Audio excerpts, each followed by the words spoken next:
splitting the Red Sea is a testament to God's power and faithfulness. It demonstrates God's ability to make a way when there seems to be no way. In the land of Egypt, the Israelites, God's chosen people, were enslaved and oppressed by Pharaoh. But God had a plan to deliver them from their bondage and lead them to the promised land. God chose a man named Moses to be their leader. Moses had a deep faith in God and trusted in his power and promises.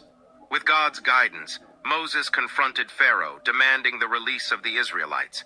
But Pharaoh's heart remained hardened, and he refused to let them go.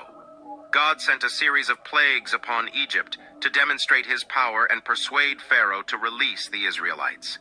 These plagues included turning the Nile River into blood, sending swarms of frogs and flies, and even bringing darkness upon the land. But Pharaoh still did not yield. Finally, God spoke to Moses and told him of the final plague, the death of the firstborn in every household. However, God provided a way of salvation for the Israelites. He instructed them to sacrifice a lamb and mark their doorposts with its blood. When the angel of death passed through the land, it would pass over the houses marked with the blood of the lamb, sparing their firstborn. Pharaoh's heart was broken, and he finally allowed the Israelites to leave. The people of Israel hurriedly gathered their belongings and set off towards the wilderness.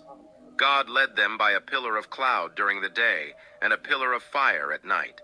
But soon after their departure, Pharaoh had a change of heart. He regretted his decision and decided to pursue the Israelites with his army. As the Egyptian army closed in on the Israelites, panic and fear gripped the people.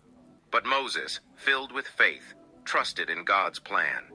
God instructed Moses to stretch out his hand over the Red Sea. As Moses obeyed, an incredible miracle unfolded before their eyes. The waters of the Red Sea parted, creating a dry path through the midst of the sea. With the sea standing like walls on both sides, the Israelites crossed over on dry ground. They marveled at the power and faithfulness of God, walking with a sense of astonishment.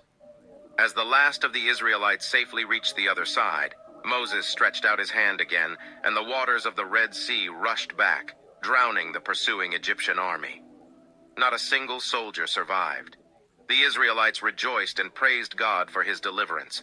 God had rescued them from the hands of their oppressors and brought them through the waters to a place of safety. This teaches us to trust in God's provision and guidance, even in the face of overwhelming challenges. Just as God delivered the Israelites from their bondage, he continues to deliver and lead his people to freedom and victory in our lives today. This is the end of this episode. Follow for more.